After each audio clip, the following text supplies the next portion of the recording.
Louis. This is Dirt Bike Test, and today we're talking about Yamaha's TT-R 230. This is a play bike or a trail bike. It's not a competition bike. It's more of an entry-level bike. And if you're watching this video, you're probably pretty interested in it for a couple of different reasons. You're new to motorcycles, and this one crossed your path. You want a dirt bike. You don't know if it's the right one. So in this, we're talking about an entry-level, get into dirt bike riding or keep you into dirt bike riding type of dirt bike. So we'll call it a medium-sized bike. It's not really a full-size bike, especially because the seat height is quite low. It has an air-cooled motor. It's electric start. It has a carburetor. There's nothing on this bike that's super high-tech or anything other than Yamaha did a really good job styling it like the bigger YZs. The TTR family is all about play, family, enjoyment, all this kind of stuff. So it's built to be super durable, need minimal maintenance, put gas in it, maybe change the oil every once in a while, keep the air filter clean, and the air filter really doesn't get that dirty. Just ride it. This is the kind of bike that you'll find parked in people's garages for a long time. They take it out and go riding. Its performance is very, very mediocre, just medium, and we'll get into it right from the start. So you start by, there's a button here, and it's basically the power button. You push that, and then you push the starter. The one thing about the Yamaha TT-R 230 and almost all TTRs, I have experience with the 50, the 125, they're very cold-blooded. So they're gonna need the choke. And if they've been sitting for a while, it's often good to kind of like lay it over and let a little gas spill out, or, you know, get it primed, if you will, because it's super cold-blooded and it will take a few minutes to warm up and then it's fine. And the good thing about it is it's jetted very, very lean. So that means the mixture of the air and gas is quite lean. So it doesn't mind going up in altitude, where a lot of bikes, they get rich when they go up with altitude. This one at sea level, it struggles a little bit. That leanness comes around. The power delivery is super smooth. It's very chug, chug, chug. It's not like this racy four-stroke that you hear about with all of the current competition models. This bike really is just, it's got a heavy crank. Its power is very bottom end, mid-range focused. It doesn't really rev out that much on top, but that's not really where it was designed to work. This bike is easy to put in gear, let the clutch out, and just crawl around. So cold-blooded is one thing. The clutch modulation on this one, it's a little bit different than some of the other ones. It's soft, which is good. It's not grabby, but you'll get used to it right away. And same things for, you know, the shifting. It's not like super tight. It's a little bit, everything about it is just very, very mediocre. As a beginner rider or a novice rider, it's something you're never going to notice until you go to a competition bike, something that's very fine-tuned. This thing just gets the job done. It starts, it runs, it makes plenty of power to go any place that someone with this skill level is going to do. It comes with some really good Pirelli tires. The suspension, there's no clickers on the suspension. It just goes up and down and absorbs the bumps.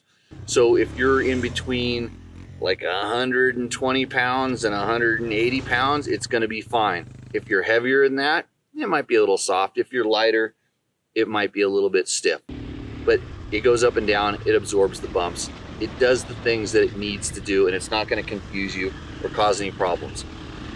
The other thing about this bike is, like we talked about, it's not a competition bike. And a lot of times when you get kids, younger guys that want to take this thing out and go jump it, it's going to bottom out. It's not really designed to be doing all this crazy jumps and stuff, but at this range, oh, you can do it. And sure you put the right kid on it and they can bend and break things. But at this range, that's not where it's really set up and set up for. But just cruising down the trail, it's fine. Can you ride it fast?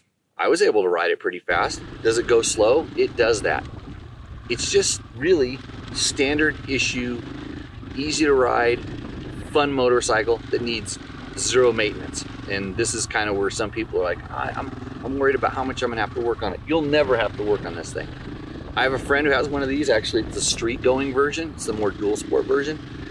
He's ridden the wheels off of it, and I don't know if he's ever changed the oil. Just loves it.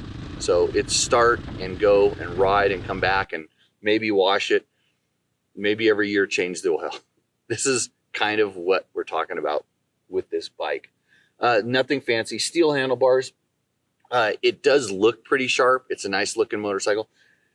The brakes, for instance, they get the job done. They slow the bike down. Actually, they're pretty, the front brake is actually adequately strong for the motorcycle. The rear brake is a drum brake, which most of the competition bikes have discs, so there's a little bit more feel and modulation, but it slows the bike down. It does what it's supposed to do. And that's really the key for this bike. So to sum it up, if you're looking at this bike, it's probably more of making sure it's the right bike for the right person. And I'll tell you one thing that I've really seen this bike do is I've put people that got stuck on a competition bike. Maybe they bought a used 254 stroke motocross bike. It was just too much and they didn't really enjoy riding. And I've taken a couple of these people and said, hey, try this. And they ride it and they go, oh my God, this is what I needed. I feel comfortable. It doesn't want to stall. The power isn't out of control. It's tractable. It doesn't spin up when I'm trying to go, accelerate, and it doesn't stall when I'm trying to slow down. The brakes aren't too touchy. They don't have to worry about radiators. You can tip over in this thing, and unless you smash it into a rock, you're going to be fine. Nothing's going to break off. They'll probably suggest some, wraparound hand guards would be a good modification for this. But other than that, it just get up and go. If you have a younger rider coming off of another TTR, a smaller bike, this is a good move up as opposed to going up to a bigger bike. It's a great way to learn what the bigger wheels do without getting kind of attacked by being on a really tall seat height motorcycle or something that handles too quick. Some other things about this bike that may be considered bad is that it is heavy, but heavy adds stability. And a lot of riders, there's some of the newer bikes in this class that have gotten a little bit more, we'll call them sporty. They hopped on the Yamaha and said, yeah, that one feels really planted. So we rode this along with a KTM E Freeride, the new Honda CRF 250 F, the Kawasaki KLX. So we've ridden with different bikes, and this one just sits in a very happy medium where really nobody complained, especially the riders that it was intended for. Some of our, more high-level guys said, yeah, it feels heavy and the handling's a little slow. The motor's a little bit sluggish. But that never came out of the person that actually this bike was designed for and was used for. So it's a great stepping stone. It's probably not going to, if you get into riding, you really like it, it's probably just going to be a stepping stone and take the next thing. Or you're a seasoned old dude or old gal that's been riding for a long time and the motorcycles are just too tall and too fast and too everything, step on down. I have a blast when I ride these things just because I can maximize the motorcycle. I get to feel the end of the throttle cable. You got to make your shifts if you want to ride it faster when you're supposed to. Ground clearance is a little low, so you got to watch your toes. But all in all, this Yamaha is exactly what it's supposed to be. It's a bike that gets the job done, it's affordable, and it'll last forever.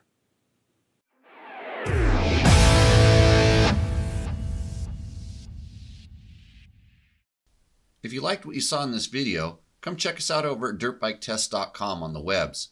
We have bike tests, product tests, a lot of fresh dirt, and you can even support us by clicking through our links. Hopefully we'll see you out in the trail.